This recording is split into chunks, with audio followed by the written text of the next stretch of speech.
নমস্কার কৃষ্ণপ্রেমী গুণী শ্রোতাজনেরা।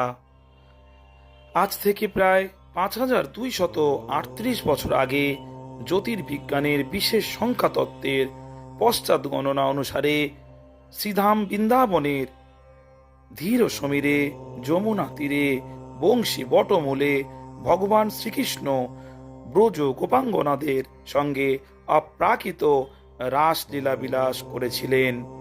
শারদীয়া পূর্ণিমার রাতে এই রাসনৃত্য অনুষ্ঠিত হয়েছিল। সেই রাতে সমগ্র বিশ্ব প্রকৃতি অপরূপ সাজে সুসজ্জিত হয়েছিল। পূর্ণচন্দ্রের স্নিগ্ধ চন্দ্রালোকে গগনমণ্ডল উদ্ভাসিত হয়েছিল। বৃক্ষ লতা গুল্মাদি পশু পক্ষী উন্মুখ হয়েছিল ভগবানের রাসলীলা দর্শনে। শ্রীকৃষ্ণের নরলীলা সমূহের মধ্যে সর্বোত্তম রাসলীলা। এই রাসনৃত্য ছিল সম্পূর্ণ চিন্ময়। তখন ভগবানের বয়স ছিল মাত্র 8 বছর। গুণী শ্রোতাজনেরা, ভগবান শ্রীকৃষ্ণের বৃন্দাবনে সকলেই আনন্দময়।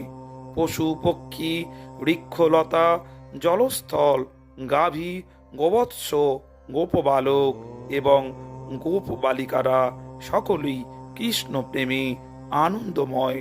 শ্রীকৃষ্ণকে ভালোবেসে তারা পরম আনন্দে মগ্ন। ভগবানের ভগবত্তার নির্যাস হল মাধুর্য রস, যা পূর্ণরূপে প্রকটিত হয়েছে দাপর যুগের শেষে কৃষ্ণলীলায়। শরতের শেষে বিশ্ব প্রকৃতি যেন আনন্দমগ্না। যমুনা পুলিন শরৎ জ্যোৎস্না দ্বারা বিধৌত। বিশ্ব প্রকৃতির মনোমুগ্ধকর পরিবেশে শরৎ পূর্ণিমা রাতে বংশী বটমূলে ভগবান শ্রীকৃষ্ণ বংশী বাদন শুরু করলেন।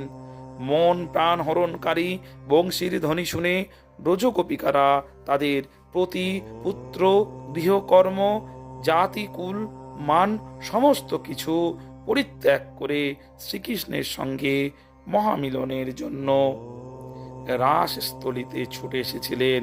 ভগবানের সঙ্গে মিলনের জন্য এইরূপ ব্যাকুলতায় মানুষকে চরম সার্থকতা এনে দেয়। কৃষ্ণানুরাগে রঞ্জিত হয়ে ওঠাই ছিল ব্রজ বালাদের একমাত্র সাধনা। এই রাস নৃত্য বিশ্ব ভুবন নাচে। ফুলের ওপরে নাচে ভ্রমর ভ্রমরী, মেঘের তালে নাচে ময়ূর ময়ূরী। চলেছে নিরন্তর রাসলীলা। নমস্কার।